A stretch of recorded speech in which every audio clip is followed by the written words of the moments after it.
Hello friends, welcome to Telugu నుండి English. మరి ఒక నూతన అంశంతో మీ ముందుకు వచ్చేసాను. ఇక ప్రారంభిద్దాం. ఇప్పుడు ఇక్కడ ఒక సంభాషణను గమనించండి. సుధా వల్లి మధ్యలో సంభాషణను గమనించండి. Sudha: I meet Padmaja here every day.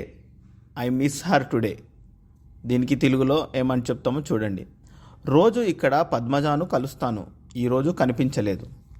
Valli: yes, she comes here every day. I to see that. దీని తెలుగులో: ఆమె రోజు ఇక్కడికి వస్తుంది, నేను కూడా చూశాను. ఇది ప్రతిరోజు వాడే సెంటెన్స్ని ఈ విధంగా చెప్పుకుంటాం అన్నమాట. దీనికి Sudha: I remember now, today is Sunday. She doesn't come here on Sunday.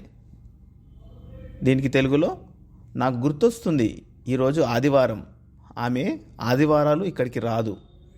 అందుకు Valli: I don't know that. నాకు తెలియదు. Sudha: she goes to her aunts place every Sunday. I to visit my cousin every Sunday evening. దాని తెలుగులో: ఆమె ఆదివారాలు వాళ్ళ అత్తయ్య ఇంటికి వెళ్తుంది, నేను కూడా ఆదివారం సాయంత్రం మా కజిన్ ఇంటికి వెళ్తాను. గమనించారు కదండి. బీ ఫార్మ్స్ లాగా ఉండడాన్ని తెలపడం కాకుండా పై వాక్యాల్లోని meet, comes, remember, does come, goes, visit పనులను తెలియజేస్తాయి. పనులను తెలిపే ఈ కింది మాటలను చూడండి. రెగ్యులర్ డూయింగ్ వర్డ్స్ ఏ కాలం గమనించండి. రెగ్యులర్ డూయింగ్ వర్డ్స్ బి కాలంని కూడా గమనించండి. రెగ్యులర్ డూయింగ్ వర్డ్స్ RDWగా గుర్తుపెట్టుకోండి. ఏ కాలంలో ఈట్, దానికి RDW 2లో చూసినట్లయితే ఈట్స్. ఇక్కడ టేక్ అవుతే takes, give gives, wash washes, like likes, sing sings, dance dances, go goes. ఈ విధంగా అన్నమాట.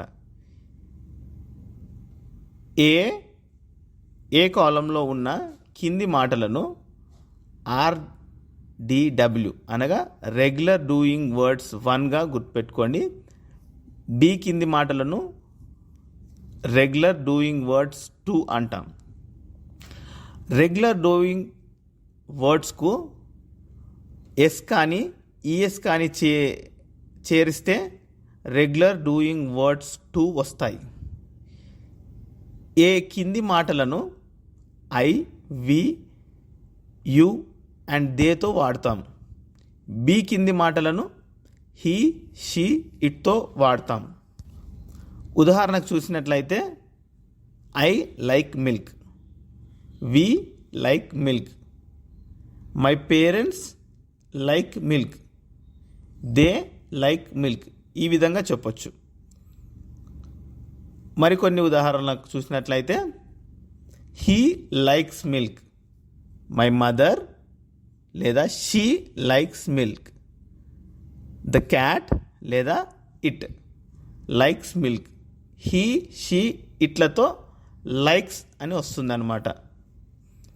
పైన చూపిన విధంగా ఏ గ్రూప్కు 10 వర్బ్స్, బి గ్రూప్కు 10 వర్బ్స్ చెప్పండి. అలాగే ఈ కింది అర్థాలకు వచ్చే విధంగా మాటలు చెప్పండి.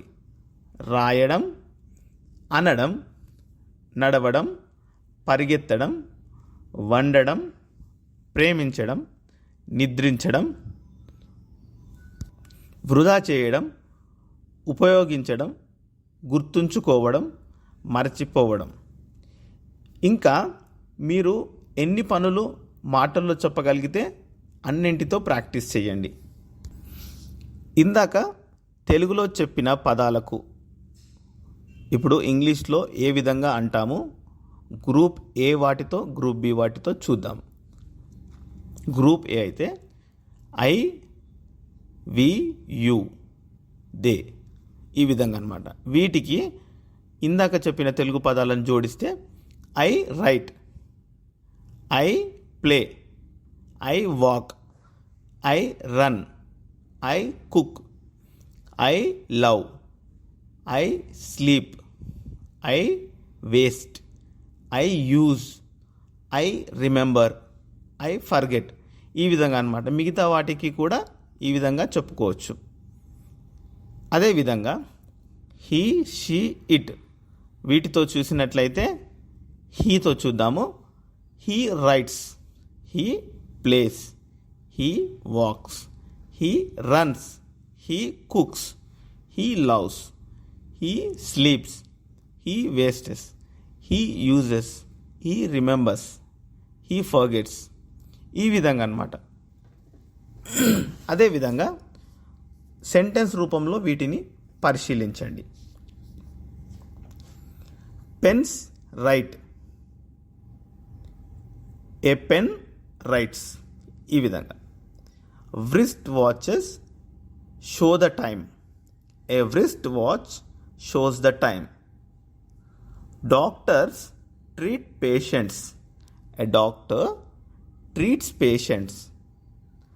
ఫ్యాన్స్ గివ్ ఎయిర్, ఏ fan gives air. Teachers teach, ఏ టీచర్ టీచర్స్. ఇలా అన్ని వర్బ్ ప్రాక్టీస్ చేయండి. వీటిని మనము 2 విధాలుగా చూడవచ్చు, కౌంటబుల్స్ అండ్ అన్కౌంటబుల్స్. కౌంటబుల్స్ అంటే లెక్క పెట్టేవి. ఉదాహరణకు book, pen, teacher, boy, dog etcetera. అదేవిధంగా అన్కౌంటబుల్స్ చూసుకున్నట్లయితే లెక్క పెట్టలేనివి. ఉదాహరణకు milk, sugar, rice, water etcetera. ఈ విధంగా అన్నమాట. కౌంటబుల్స్కు మాత్రమే సింగులర్, ప్లూరల్ ఉంటాయి. ఉదాహరణకు బుక్ సింగులర్ అయితే బుక్స్ ప్లూరల్గా ఉంటుంది. పెన్ సింగులర్ అయితే పెన్స్ ప్లూరల్గా ఉంటుంది. టీచర్ సింగులర్ అయితే టీచర్స్ ప్లూరల్ ఉంటుంది. Boy singular, boys plural. అన్కౌంటబుల్స్కు మిల్క్స్, షుగర్, రైసెస్ అని అన్నాం కదా. ఈ విధంగా అన్నమాట. మరి ముఖ్యంగా గమనించాల్సిన విషయం ఒకటి చూడండి. కౌంటబుల్ సింగులర్స్కు ముందు ఎప్పుడు ఏ కానీ యాన్ కానీ రాయాల్సిందే. ఉదాహరణను గమనించండి. A doctor treats patients, doctor countable singular. I have an idea, idea countable సింగులర్లో ఉంది. An umbrella is useful in rain, umbrella countable సింగులర్లో ఉంది. A pen is for writing, pen countable సింగులర్లో ఉంది. ఇప్పుడు ముఖ్యమైన విశేషానికి వచ్చేసాము. ఏ ఎప్పుడు, యాన్ ఎప్పుడు వాడాలన్నది గమనించండి. ఆ, ఆ, ఈ, ఈ, ఉ, ఊ, ఏ, ఏ, ఓ, ఓ, ఔ. ఈ తెలుగు శబ్దాలతో ప్రారంభమయ్యే వాటి ముందు యాన్ వాడాలి. మిగతా మాటల ముందు ఏ ఉపయోగించాలి. ఉదాహరణలు గమనించండి. యాన్ అంబ్రెల్లా, అంబ్రెల్లా కాబట్టి యాన్ వాడతాము. యాన్ ఆర్, అవర్ కాబట్టి యాన్ వాడతాము. యాన్ ఆనర్, ఆనర్ కాబట్టి యాన్ వాడతాము.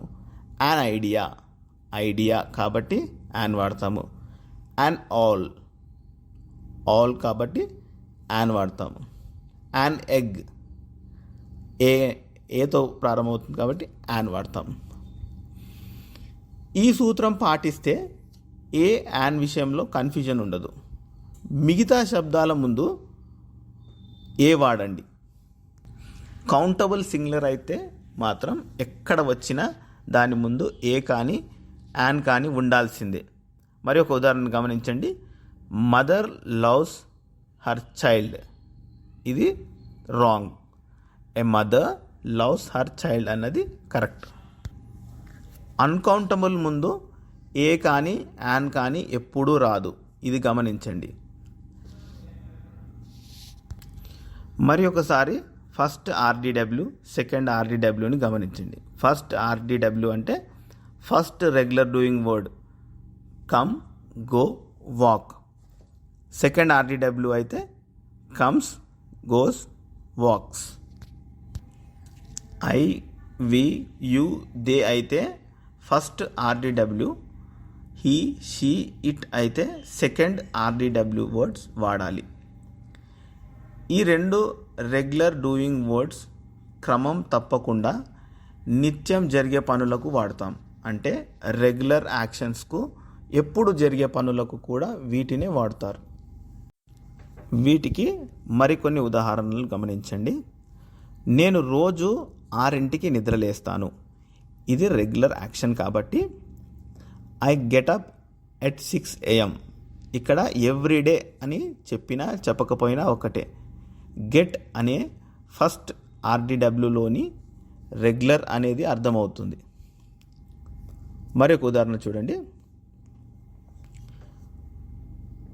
మేము 9ంటికి కళాశాలకు బయలుదేరుతాం. మేము 9ంటికి కళాశాలకు బయలుదేరుతాం. We start for college at 9 AM. ఇది కూడా రెగ్యులర్ యాక్షన్. స్టార్ట్ అనేది ఫస్ట్ ఆర్డీడబ్ల్యూ. మరొక ఉదాహరణ. మా స్నేహితులు బాగా ఆడుతారు. మా స్నేహితులు బాగా ఆడుతారు. ఇది regular action. Our friends play well. Our friends play well. మీరెప్పుడు ఆలస్యంగా వస్తారు. మీరెప్పుడు ఆలస్యంగా వస్తారు. ఎప్పుడు జరిగే పని కాబట్టి యు ఆల్వేస్ కమ్ లేట్. ఈ విధంగా ఇంగ్లీష్లో చెప్పుకోవచ్చు. మా నాన్నగారు ఉదయం 9కి ఆఫీస్కు బయలుదేరుతారు. మా నాన్నగారు ఉదయం 9కి ఆఫీస్కు బయలుదేరుతారు. ఇది కూడా రెగ్యులర్, ప్రతిరోజు జరిగే విషయం కాబట్టి my father starts for office at 9 AM everyday అని ఇంగ్లీష్లో సెంటెన్స్ వస్తుందన్నమాట. ఇక్కడ కూడా ఎవ్రీడే అని చెప్పవలసిన అవసరం లేదు. స్టార్ట్స్ అంటేనే రెగ్యులర్ కాబట్టి. మరి ఒక ఉదాహరణ చూడండి. మా అమ్మ వండుతుంది. ఇది ఎప్పుడూ జరిగే కాబట్టి my mother cooks for us. ఈ విధంగా మనం ఉదాహరణ చెప్పుకోవచ్చు అనమాట. ఫస్ట్ షో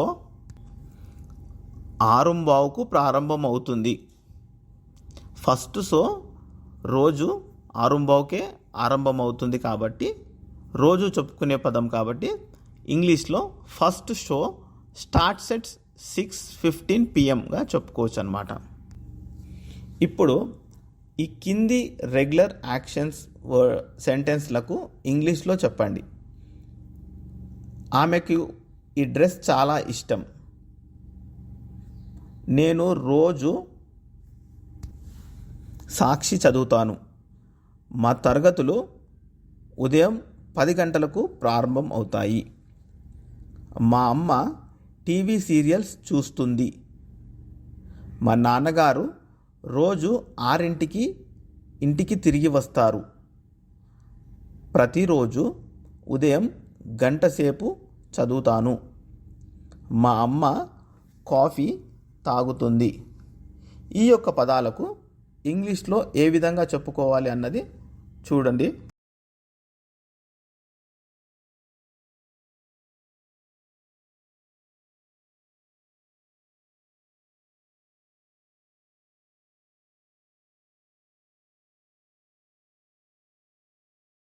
ప్రాక్టీస్ చేశారు కదండి. ఇప్పుడు వాటి యొక్క జవాబులను గమనించండి. ఆమెకు ఈ డ్రెస్ చాలా ఇష్టం. ఇష్టం అంటే లైక్ అని వాడాల్సి ఉంటుంది. సో దీన్ని షీ లైక్స్ ద డ్రెస్ అని చెప్పుకుంటాము.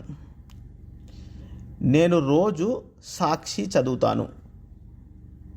సో దీన్ని మనం ఇంగ్లీష్లో ఐ రీడ్ సాక్షి అని చెప్తాము. ఎవ్రీడే అని ఇక్కడ వాడకపోయినా అదే అర్థం వస్తుంది. ఐ రీడ్ సాక్షి ఎవ్రీడే అని చెప్పుకోవచ్చు అన్నమాట.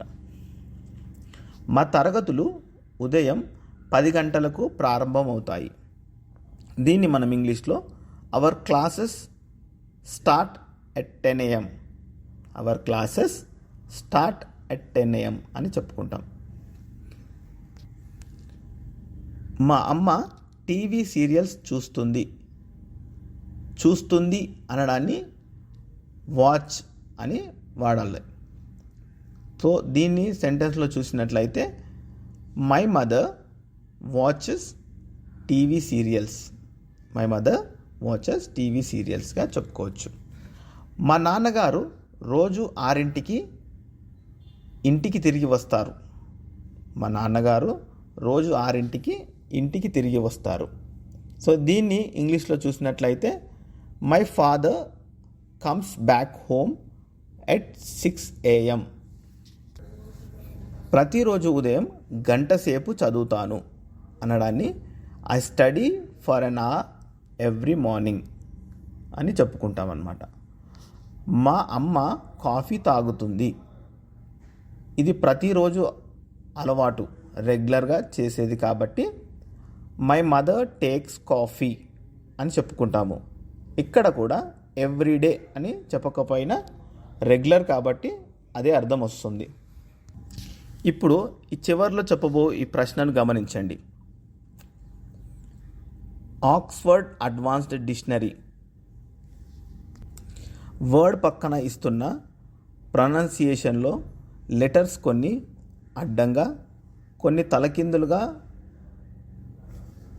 ఉంటాయేందుకు, వీటిని ఎలా అనాలి, అందుకేమైనా నియమాలు ఉంటాయా, ఇదొక ప్రశ్న. డిక్షనరీ పేజ్ బాటమ్ లైన్ కింద కూడా ఇలాగే ఉంటాయి. వీటిని గురించి డిస్కస్ చేద్దాం.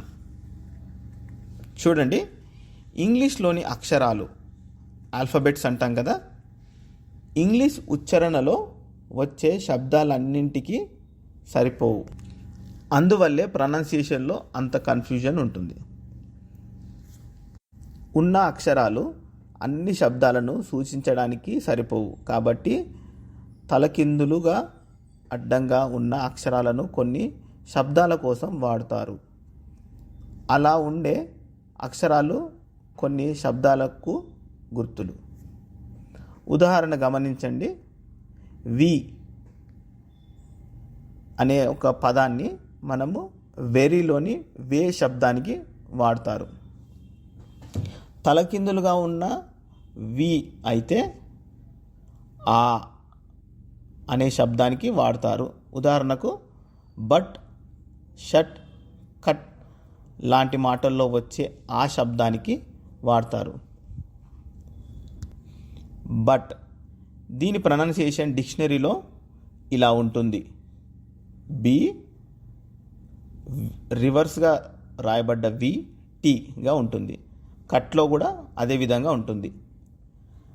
వీటిని ఇంకా మనము ఎన్ని విధాలుగా ఉంటాయని చూడడానికి కీ టు ప్రొనౌన్సియేషన్ అనే దాంట్లో మనము చూస్తే ఏ గుర్తు ఏ శబ్దానికి అనేది వివరంగా వీటితో పాటు ప్రొనౌన్సియేషన్ క్యాసెట్స్ కానీ సిడీస్ కానీ ఉపయోగపడతాయి. ఇదండి ఈరోజు చెప్పుకున్న అంశం. మరి ఒక నూతన అంశంతో ఇంకో వీడియోలో కలుద్దాం. అంతవరకు సెలవు. ఈ వీడియో కానీ మీకు నచ్చినట్లయితే లైక్ చేయండి, షేర్ చేయండి. కొత్త వాళ్ళు ఎవరైనా చూస్తున్నట్లయితే సబ్స్క్రైబ్ చేయడం మర్చిపోకండి. మరిన్ని మా యొక్క వీడియోలను నోటిఫికేషన్ ద్వారా పొందుకోవాలంటే గంట సింబల్ కొట్టడం మర్చిపోకండి. Thank you.